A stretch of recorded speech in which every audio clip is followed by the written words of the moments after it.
crentes na pessoa de Jesus Cristo, porque esse tema ele permeia a vida de todo o crente na pessoa bendita de Jesus Cristo. O tema é o poder do sangue de Jesus. E aí nós vamos estar conversando com a igreja sobre esse tema, porque as pessoas dizem: há poder no sangue de Jesus, tem poder no sangue de Jesus, e é verdade. Vamos descobrir então qual a razão, o porquê que há poder no sangue de Jesus. Primeiro, Jesus Cristo veio ao mundo para resolver um problema, e para ele resolver um problema, ele se envolveu em uma revolução, porque ele disse nas suas palavras: não penseis vós que eu vim trazer paz ao mundo. Não, eu vim trazer guerra ao mundo. Eu vim trazer, colocar pai contra filho, filho contra pai, esposo contra esposa. Verdade, pastor, mas ele falou isso? Sim, para ele poder estabelecer o reino de Deus aqui na face da terra. É necessário, e foi necessário, que ele então iniciasse uma revolução espiritual, porque a Bíblia diz que quando Jesus veio, quando ele nasceu, aqui no mundo estava em densas trevas, o pecado imperando neste mundo, a mentira imperando neste mundo, o engano sendo ápice neste mundo. E então ele veio para estabelecer o reino de Deus. E para ele estabelecer o reino de Deus, ele estabeleceu uma guerra contra o diabo. O apóstolo São João diz assim: para isso o Filho se manifestou, para destruir as obras do diabo.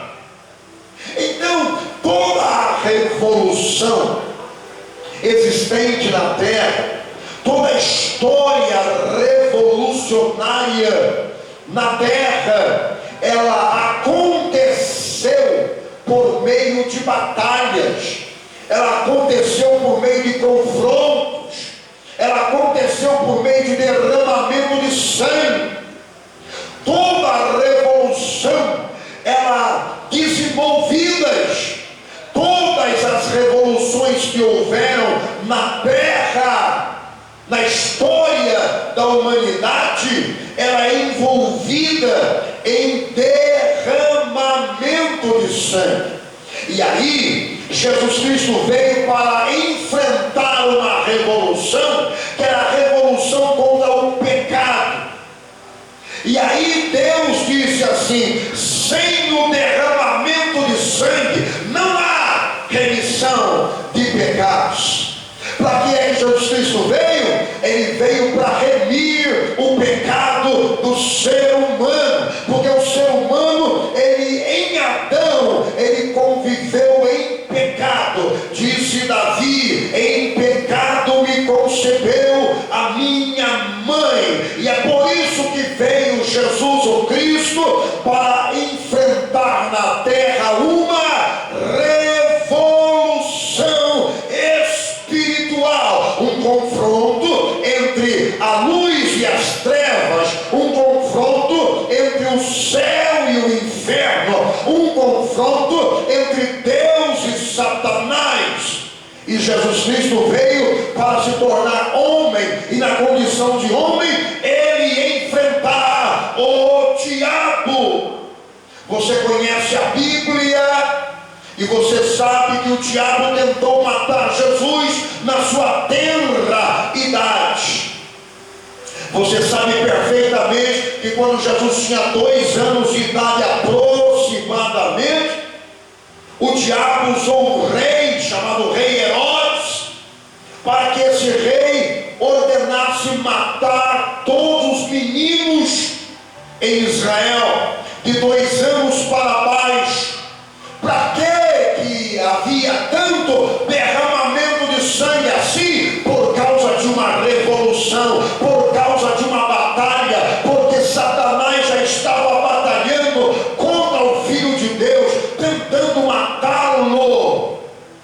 você conhece a Bíblia e você sabe que José, sendo advertido por Deus através de uma visão à noite, pega o menino Jesus e vai para o Egito para fugir do morticínio, para não enfrentar a revolução sanguinária daquele momento. Entretanto, houve uma revolução, porque muitos meninos morreram naquela época do rei Herodes. Sem revolução não há derramamento de sangue, e sem derramamento de sangue não há revolução. Então Jesus continua crescendo, e depois, quando ele está já adulto e ele se prepara para começar o seu ministério, ele é batizado pelo seu primo João, chamado o pseudônimo o Batista, porque ele era batizador, porque ele foi chamado para batizar, por isso chamado João Batista. E ele batizou Jesus. E quando Jesus foi se aproximando, o que o João Batista falou para a multidão que estava às margens do Rio Jordão: eis aí o Cordeiro de Deus que tira o pecado do mundo. Por quê? Que o Cordeiro é o Cordeiro que iria derramar sangue, porque sem derramamento de sangue, João sabia que não haveria o perdão de pecados. Se não houvesse o derramamento de sangue de um justo, não haveria, Deus não iria aceitar qualquer tipo de derramamento de sangue nesta revolução espiritual. Deveria ser de alguém que não teve contato com o pecado. Por isso Jesus Cristo veio e nasceu de uma virgem. É por isso que Maria concebeu e deu à luz a Jesus Cristo, para não ter contato com o pecado. E ele foi o Cordeiro vivo de Deus, que veio para fazer a revolução espiritual. E a Bíblia diz que agora Jesus, já adulto, foi levado pelo Espírito de Deus ao deserto, porque Jesus precisava passar por uma prova para começar o seu ministério propriamente dito. E ele foi para o deserto e ficou 40 dias lá no deserto, orando e sem se alimentar. Não comeu. A Bíblia não diz que ele não bebeu, mas a Bíblia diz que ele não comeu. Fez jejum de sólido, de alimento sólido, 40 dias, como ser humano. Ele não ficou ali sendo testado como Deus, ele ficou sendo testado como filho da irmã Maria, como um homem. E como homem, ele ficou 40 dias para se preparar para o seu ministério. A Bíblia diz que Satanás se apresentou diante de Jesus.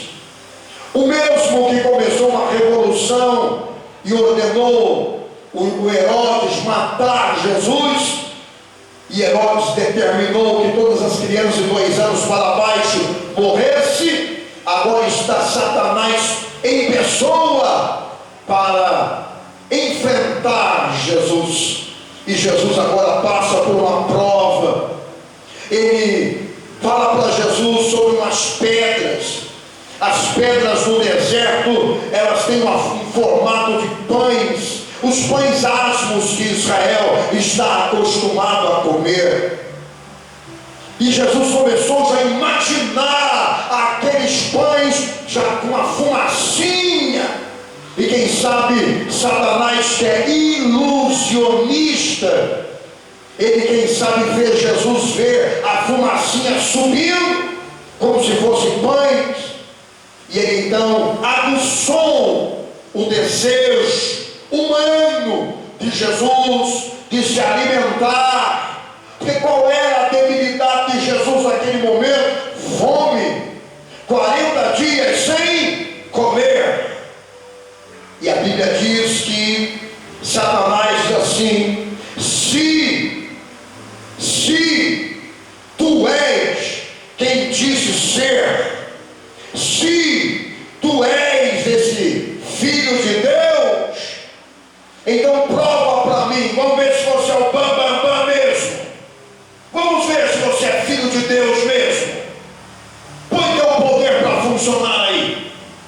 Está vendo aquelas pedras?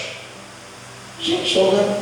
Transforme ela em pães. E Jesus estava com fome. Satanás sempre vai tocar na sua debilidade. Sempre ele vai testar você na sua debilidade, naquilo que você está mais vulnerável. Ele não vai tocar em você naquilo que sabe que você está protegido. Não, ele vai tocar na sua debilidade. Tocou na debilidade de Jesus. E Jesus foi firme, dizendo para Satanás: nem só de pão viverá o homem, mas de toda palavra que sai da boca do meu Pai que está no céu. Satanás tremeu, porque foi a palavra de Deus que veio contra ele. Jesus usou a espada, a palavra. Jesus não foi na onda de Satanás, Jesus usou a palavra. E vocês conhecem toda a trajetória de provas que Jesus passou ali. Por último, Satanás ousadamente levou Jesus ao pináculo do templo e disse assim: já que você está usando Bíblia, eu vou usar também, porque ele é ousado. O apóstolo São Paulo diz: nós não podemos ignorar os seus ardis. Ele diz assim: está escrito, aos teus anjos dará ordem a teu respeito, para te guardar em todos os teus caminhos. Então, se você é filho de Deus, lança-te daqui do alto para baixo, e eu quero ver se os anjos virão para te defender. Ele usou a palavra também. E Jesus, mais uma vez, ele usa a palavra, não é? E por último, ele diz assim: está vendo todo esse mundão velho? Está vendo tudo isso aí? Está vendo? Está vendo? Todas as riquezas, vocês são meus, é meu. Eu tenho domínio. Satanás dizendo para Jesus: é meu, eu tenho domínio, eu mando em tudo isso aí. É claro que Jesus, pensando bem, vai ser manda nada, mas tá bom, deixou o Satanás falar, né? É tudo meu. Se você triscar o seu joelho no chão, dobrar o seu joelho diante de mim e me adorar, eu te dou. O que Satanás é? Pai da mentira. Ele não fala verdade. Tudo que Satanás disser é engano. Mas ele disse para Jesus, prometeu para Jesus, que iria dar o mundo inteiro para Jesus, sendo que o mundo inteiro já é de Jesus. A minha Bíblia diz assim, ó: de Deus é a terra e toda a sua plenitude. Já é de Deus. Mas Satanás quer pegar os incautos. Satanás quer pegar aqueles que são despreparados. Satanás quer pegar aqueles que não conhecem Deus e não conhecem a palavra de Deus, não conhecem a Bíblia. E esses que são incautos, despreparados, esses são enganados por Satanás através das heresias que ele alcança corações e engana corações. O que disse Jesus para Satanás? Somente ao Senhor teu Deus adorarás, e somente a Ele prestarás culto. Naquele momento, Satanás fugiu da presença de Jesus, porque viu que não tinha negócio, não, que toda vez que ele falava uma palavra, ele falava com conhecimento. E a Bíblia diz: resistir o diabo pela fé, e ele fugirá de vós. Satanás sabia que Jesus é que teria o poder no sangue. Satanás sabia que o derramamento de sangue que Jesus fizesse ia ter poder por toda a eternidade. Então ele, na revolução que foi idealizada por Deus no céu. Ele entrou na revolução para tentar desfazer com aquilo que Jesus veio para fazer. Quando Jesus está próximo do momento de ser crucificado, ele fala para os seus discípulos: eu vou morrer, mas vou ressuscitar ao terceiro dia. E o Pedrão diz assim: jamais, Senhor, eu darei a minha vida por ti. O Senhor não vai morrer não, porque se vier pegar o Senhor, primeiro tem que me matar, tem que passar por cima de mim. E o Senhor Jesus olhou para Pedro: ô Pedro, você não sabe o que você está falando, Pedro. Satanás pediu para se andar contigo e eu deixei, Pedro. Antes que o galo cante 3 vezes, tu me negarás, Pedro. Ele falou: jamais, Senhor. Que confiança em jamais. Quando Jesus está manietado, sendo levado para o palácio de Herodes, ele ouve Pedro dizendo: eu não conheço esse homem, eu nunca vi esse homem. E uma mulher instando com Pedro, dizendo: você é um deles, você fala igual eles, você se veste igual eles, você anda igual eles, você tem um trejeito deles, você está junto com Jesus. Sim, ele diz: não, pode me soltar, pelo amor de Deus, jamais eu estaria perto dessa ralé, eu não conheço esse homem. E o galo cantou, que não é o galo, essa ave que nós conhecemos aqui, não, tá bem? Galo na Bíblia, dentro do contexto romano, era uma trombeta para trocar o turno dos soldados romanos. A gente chama de galo. E aí tocou-se a trombeta, galo cantou, meia-noite. Aí antes que o galo cante, ou seja, antes que troque a tropa romana, você vai me negar 3 vezes. Ele falou: não conheço, não conheço, não conheço. E a tropa tocou a trombeta, o galo cantou, e ele saiu amargurado, porque ele tinha dito para Jesus que ele morreria em lugar de Jesus, mas fazia parte da revolução espiritual. Jesus sabia que isso deveria acontecer, porque fazia parte da batalha, fazia parte da revolução. Todas as religiões não cristãs, as religiões do mundo inteiro, usam derramamento de sangue para fazer sacrifícios, para apaziguar os seus deuses, deuses com D minúsculo, deuses pagãos. Todos os deuses pagãos exigem derramamento de sangue, ou de animais ou de pessoas. No Velho Testamento, pelo menos 2 deuses pagãos exigiam derramamento de sangue de crianças. Um era o deus Moloque e o outro era o deus Baal. O deus Baal vocês conhecem muito bem, porque é o Deus que o profeta Elias enfrentou, não é? Mas o deus Moloque era uma imagem que os próximos de Israel, as nações próximas de Israel, elas utilizavam para a proteção da nação deles. E esse Deus Moloque, os sacerdotes, eles proclamavam dizendo: o Deus Moloque está querendo 10 crianças. E eles então acendiam um fogo, acendiam um forno dentro da imagem do Deus Moloque.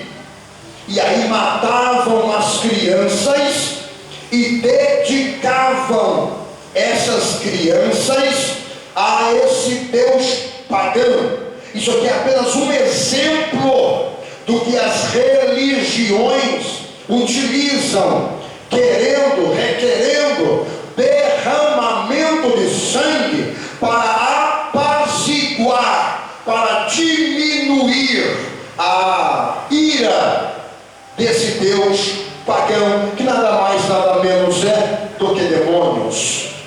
Sem derramamento de sangue não há remissão de pecados. O sangue é um elemento que Deus estabeleceu para que houvesse o perdão, para que Ele liberasse o perdão. Essa é uma exigência de Deus. Você que conhece o Velho Testamento, você sabe perfeitamente que quando o povo de Israel, eles pecavam contra Deus, eles deveriam matar um cordeiro, derramar o sangue do cordeiro, imolar o cordeiro e apresentar o cordeiro e o sangue do cordeiro a Deus, para que Deus também viesse aplacar a ira contra o povo de Israel e também encobrir os seus pecados. Nós sabemos que o sangue, ele circula na veia do ser humano com um propósito: limpar as veias, limpar as artérias e limpar todos os membros internos do nosso corpo físico.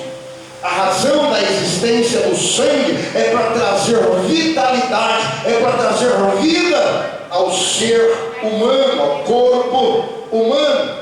O pecado, ele danificou esse sangue que corre nas nossas veias. O pecado, ele fez com que o sangue que corre as nossas veias, ele ficasse todo danificado, todo cheio de pecados. Por isso nós ficamos encobertos de pecados. Quando Deus olha do céu e olha a terra, Ele não consegue, ou não conseguia no Velho Testamento, ver pessoas. Ele via apenas pecados, só pecados.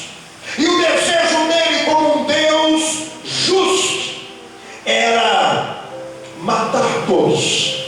Porque Deus não se agrada com o pecado. Deus odeia o pecado. Deus não compactua com o pecado. Deus não quer parte com o pecado. Deus odeia pecado. Então, quando ele olhava no Velho Testamento e ele via as pessoas estavam andando para lá e para cá, e ele via pecado, porque já estavam em Adão pecaminosos. Razão por que veio Jesus. E Jesus veio para que nós pudéssemos ser feito em nós uma transfusão de sangue. Porque o nosso sangue não será mais aceito por Deus, não é aceito por Deus. Então veio Jesus, que não tem pecado, o seu sangue não tem pecado, e Ele agora derrama o seu sangue, cada gota do seu sangue, na cruz do Calvário.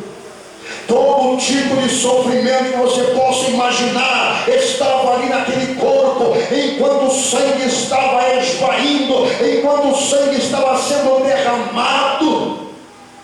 E depois que Ele derramou todo o seu sangue, vem um soldado e o fura no seu lado, e sai toda a água do seu corpo. E então ele diz assim: Pai, está consumado. O que eu vim para fazer, a revolução que eu vim para fazer e estabelecer, eu estabeleci. Em tuas mãos eu entrego o meu espírito. Por quê? Porque cada gota de sangue já tinha sido derramado. Para quê? Para você viver em paz, para eu viver em paz, para você viver feliz, para eu viver feliz, para você ter gozo na alma e eu ter gozo na alma, para você ter nome no livro da vida e eu ter o meu nome no livro da vida.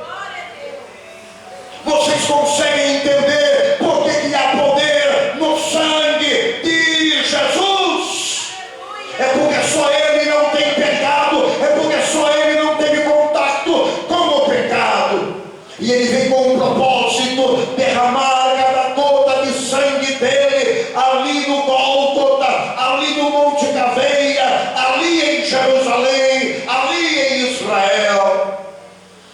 isso Ele fez por mim e por você. E esse sangue agora começa a correr na nossa veia. E esse sangue agora Ele coloca em cada um daqueles que acreditam nele. Agora não é mais o nosso, agora é o dele. Agora não corre mais nosso sangue só. Agora Ele injeta o sangue dele.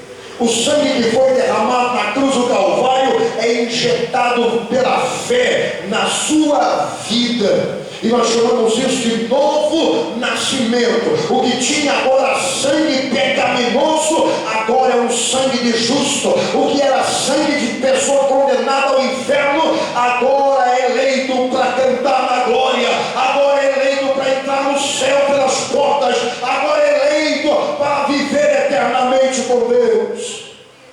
O sangue de Jesus tem poder para quê? Para te garantir vitória, para te garantir vida eterna, para te garantir uma morada eterna com Deus. É por isso que o sangue de Jesus tem poder.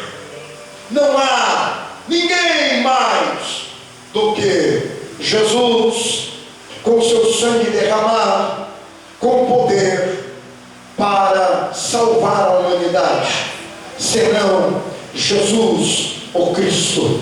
E é por isso que você está convidado a render a Ele a honra, a glória, o louvor. Ele morreu, Ele derramou seu sangue, para quê? Para vencer o diabo, para vencer o pecado, para vencer a miséria do mundo, para dizer: ei, eu sou o caminho, eu sou a verdade, eu sou a vida, para dizer para você: ei, eu sou a liberdade que você está precisando. Saia dessa escuridão, porque eu sou luz. Entra no caminho, porque eu sou o caminho. Ele derramou o seu sangue para dizer para você: você não está só.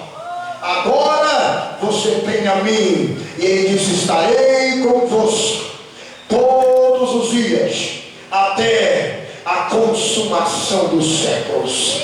Ninguém tem liberdade senão por meio do sangue de Jesus. Ninguém tem liberdade, ninguém vive livre senão por meio do sangue de Jesus. Por quê? Porque o sangue de Jesus torna você limpo para viver a liberdade, limpo e purificado para viver a liberdade. Por quê? Que Ele te purifica. Ele te purifica para você entrar no céu sem pecados, porque no céu não entra pecado, e só através de Jesus Cristo você pode entrar no céu pelas portas. Só através desse sangue precioso, o sangue carmesim, o sangue que nos garante vitória. Por isso nós dizemos: há poder no sangue de Jesus.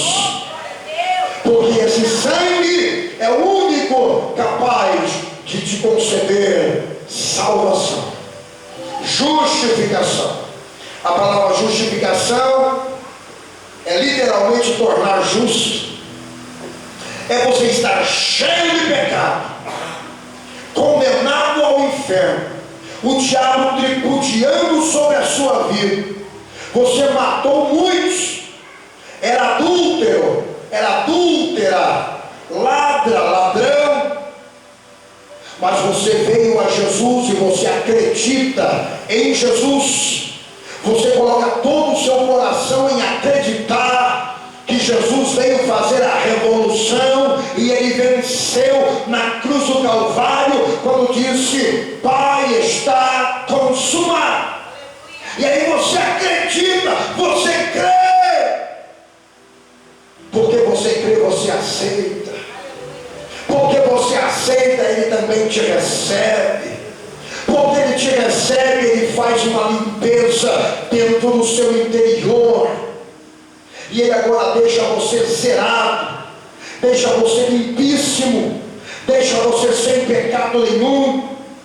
deixa você purificado, santificado para uso exclusivo do Senhor. E agora as pessoas dizem assim: ah, é fácil, né? O camarada era um trem nesse mundo, o camarada pintou e bordou aí, agora coloca uma Bíblia debaixo do braço e diz que Jesus o perdoou. É verdade! Aleluia, Jesus!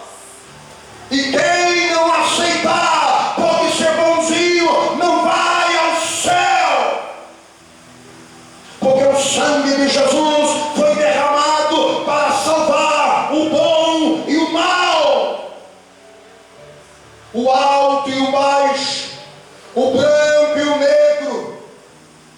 O sangue de Jesus não faz acepção de pessoas, está disposto a fazer transfusão do sangue de Jesus para nós e nos tornar filhos de Deus.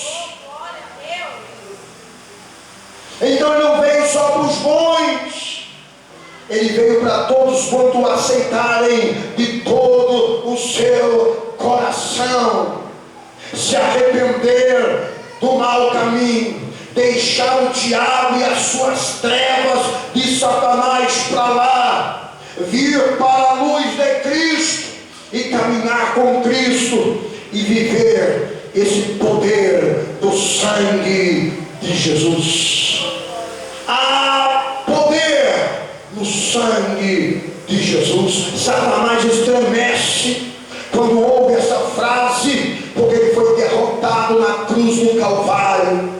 E ele só pega em caos, ele só pega quem não tem conhecimento. Satanás só pega quem não conhece Bíblia, só quem não conhece Jesus. Satanás pega, mas quem conhece Jesus, Satanás não pega não, porque ele recebeu um sangue precioso na sua veia e está liberto e salvo, e fala para lá: Satanás, o meu negócio é com Jesus.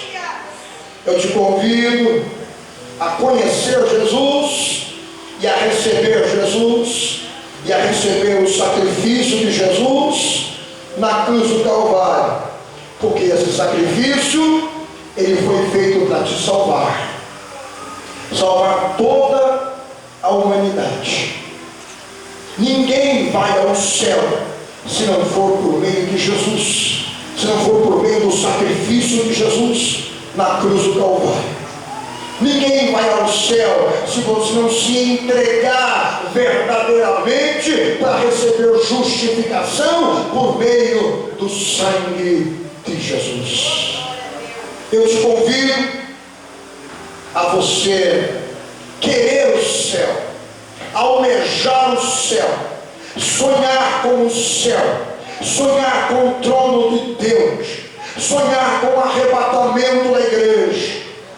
Eu te convido a você sonhar com a população angelical, porque se você começa a sonhar, você tem desejo de estar lá, e se você tiver desejo de estar lá, o primeiro passo é: conheça Jesus e o aceite de todo o seu coração, porque ninguém vem ao Pai senão por mim, disse Jesus.